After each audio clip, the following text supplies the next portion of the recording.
What's up, everyone? It's me, your boy Ryan Flowers, aka Clutch Sports Talk, back in the house with another edition of Film Study. Today, we're going to be featuring University of Kentucky senior quarterback Will Levis. But before we get into the video, make sure if you haven't already, subscribe to the channel right now, man. I appreciate all the support. Try to grow this thing out to as large as it can be. I appreciate you guys' support. But now that's out the way. Let's talk a little bit about Will Levis. Now, he had a little interesting path to get where he's at now. Obviously, he started at Penn State back in 2018. He transferred over to Kentucky and has been the starter for the last 2 seasons. Production was really good his junior year, and it kind of dipped a little bit, but we'll talk about that a little bit later. But I want to break down the film on him because there's a lot to be said about this guy. He just recently had his pro day about, 2 weeks ago. Everybody was oohing and awing and how great he is. And, with this guy, just like most quarterbacks, it's 50-50. You don't really know. Now, there's some guys that you're like, well, he's a bust or he's going to be a bust, or there's guys that are like, oh, that's a franchise guy. Is Will Levis a franchise guy? I guess I'll let the tape decide and let me know what you guys think in the comment section. Is he going to be a bust, or is he going to be a must-have quarterback for your team if you're lucky to get him or unlucky to have him? So let's take a look at some of the clips here as I get out of the way. First thing that comes to mind is that when you see him, he's about 6'3", 6'4", weighs 230 pounds plus. He's a big, strapping kind of guy. As you can see here, he's really physical as we're looking at the clip. He can run the football. Obviously, you don't want your quarterback running the football like that because, he'd be prone to getting hurt. But he can make the throws on the field, man. Has a great arm, which was displayed, obviously in the pro day, but it's been on display the last 2 seasons. He can maneuver outside the pocket, can throw the deep ball, can throw the short ball, and intermediate routes. He's got it. Right? And you're probably wondering, well, what's the deal on this guy? Well, I don't want to get to that yet. We'll talk about his strengths and weaknesses in just a moment. But if we're looking at these clips here, he got some play action here, rolling out, finding that's an easy play in the National Football League. He should be able to make that. Obviously, the receiver did most of the work there for him. But this was a good play. Drop back, boom, nice on target, on time. Great anticipation. You'll hear me talk about that later on in the clip or in this video. Again, nice, easy ball. Very easy for the receiver to catch it. It's out in front of him. That's another thing that receivers love is when their quarterback throws a catchable ball. Not only is it catchable, but it's a ball that can be caught and then they can get their yards after catch instead of having the ball thrown behind them, in front of them, where they can't get the yards after catch. Levis does a really, really good job of doing that. Here's a nice little deep ball. He put it up there. Receiver did a good job high pointing it. Slightly behind, but you know what? It was that's going to be a play he's going to have to clean up. But, not a bad throw there. Good. Getting out of the pocket, avoiding the pressure, taking it off and running. This is something I talked about C.J. Stroud. Well, in general, all the other quarterbacks that I've talked about. I talked about Bryce Young, C.J. Stroud last week. Now today, Will Levis. They all have the ability to get out and run if they need to. Now, C.J. Stroud he's not willing to do that as much as he probably should. This guy is. Nice little throw, rolling out to his right, firing a dot. These are really good throws. Hanging in there, off balance, still a nice, accurate strike to his receiver. Hanging in there, you see, that was a good one. Hanging in there and taking the hit, knowing he's going to get hit. That's hazard of the job. If you play quarterback, you're going to have to get. That's a great throw right there. Just on time, perfect. Caught the guy in stride. The receiver, reward him. He beat the guy, hit him with a good ball, and that's what he did there. Perfect. Again, it's the same clip, just from another angle, and let the receiver do the work, man. There's nothing more that can be said about that. And here, dropping back. Boom. Right there. And let the receiver do his thing. All right.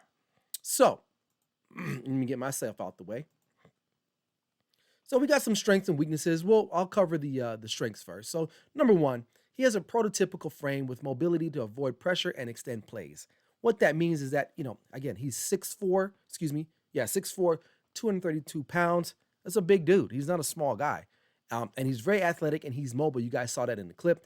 He can get out of situations where maybe the line or didn't block, they didn't pick up a blitz, whatever the case may be. You guys saw in the clips that he can get out and avoid that type of pressure and make the throw and even extend the play, which can hurt the opposing defense, right? He has a great arm, can make any throw, right? Post, deep ball, corner, whatever it is, the guy has great arm talent. Great arm talent.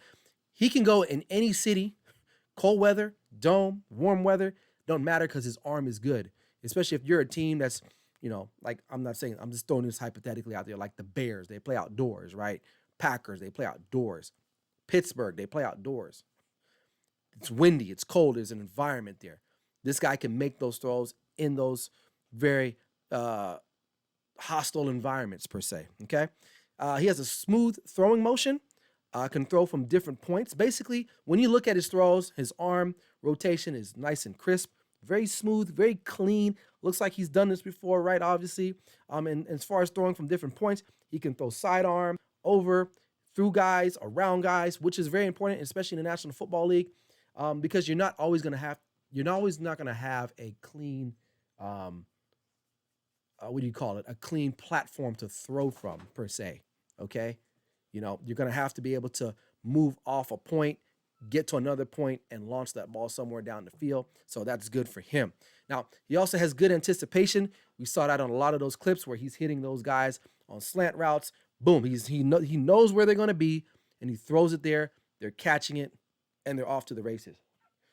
This is so crucial because from a young age, from youth football, high school, college, and pro, if you play quarterback position, if you're listening to this, you have to be able to throw with anticipation. Why? Because guys aren't always going to be open. That's just the case, mate. That's just the case. I mean, National Football League, it's very rare that you see a lot of guys separating all the time. Now, obviously, you have your greats like Justin Jefferson. You got guys like that, right? Jamar Chase's guys. These are exceptional. They're exceptional at separating, but not all the time. You have to throw guys open. And what I saw with watching the film on Levis is that he can do that. He can throw guys open. He's not holding on and just like, oh, the guy is not open, so I can't throw to him. In the NFL, man, 1 yard, 2 yards, 3 yards, that's open. That's open. Not even yards, inches. That's open. It's not going to be college. It's not going to be high school where your receiver's running 50 yards down the field and there's defenders, God knows where, right? Who knows? Okay. But the guy can do that. He's very confident under pressure. Again, we saw that in the clips. He's cool.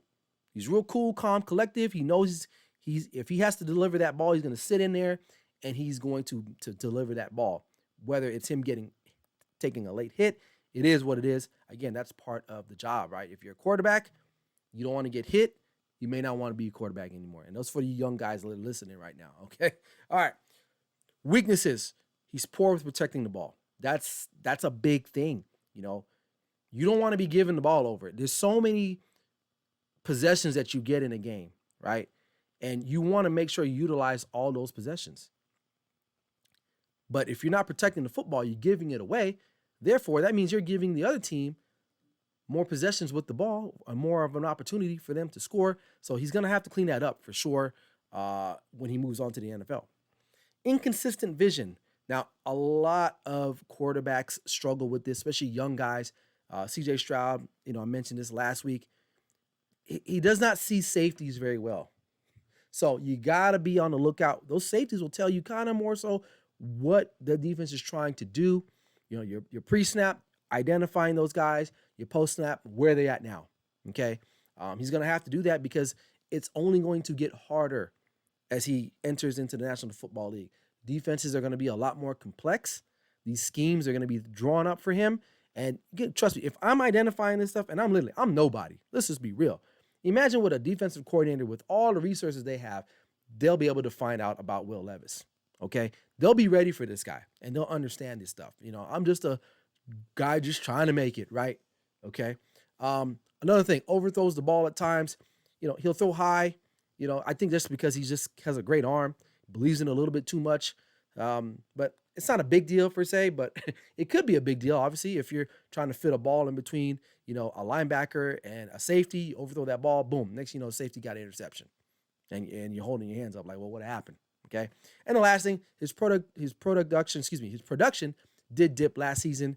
He had a stellar junior year, and then something happened, and he just kind of fell off. I mean, so, but he finished off with 10 touchdowns last year, excuse me, 19 touchdowns in his last season at Kentucky compared to the year before, his junior season, where he had 24.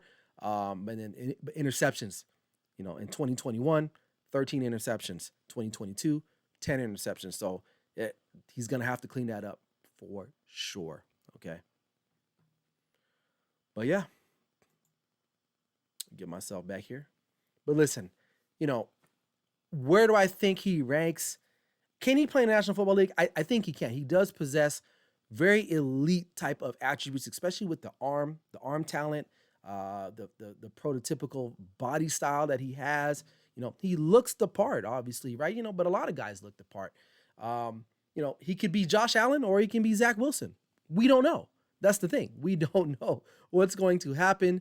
But if you want to know, you look in the tape. The tape will more than likely tell you what this guy is about, versus some pro day when everyone was like, oh my God, he's throwing bombs. It's like, it's a pro day. Let's relax. I'd never get excited about someone's pro day. Okay. The proof is in the film. And that's why I do these film studies, to give you guys just some more information. Most of you guys are very informed watchers. You know your stuff about football, but I'm here to give you a little bit more of insight as to, what make these guys think or tick, all right, per se. But that's all the time I got today, man. If you liked the video, make sure you like and subscribe and share the video too, man. Be on the lookout for part 4 of this 4-part series where I'm going to be discussing the top 4 quarterbacks in this draft. Next week will be Anthony Richardson, the quarterback out of Florida. So that'll be an intriguing one because everyone's riding him right now. I mean, he's athletic as hell. But today was Will Levis. I still have the other 2 before Bryce Young, CJ Stroud. It's in there in my playlist, man. Go check it out. These are good watches, and make sure you enjoyed it. And drop a comment. Let me know what you guys think if you guys like the video. And maybe in the future, let me know who you guys want to see later on. It doesn't have to be quarterbacks. It can be anybody, right? So other than that, hope you guys like the video. We'll see you guys next time. This is Clutch Sports Talk Film Study with me, Ryan Flowers. Never settle till the work is done. We'll see you guys later. Peace.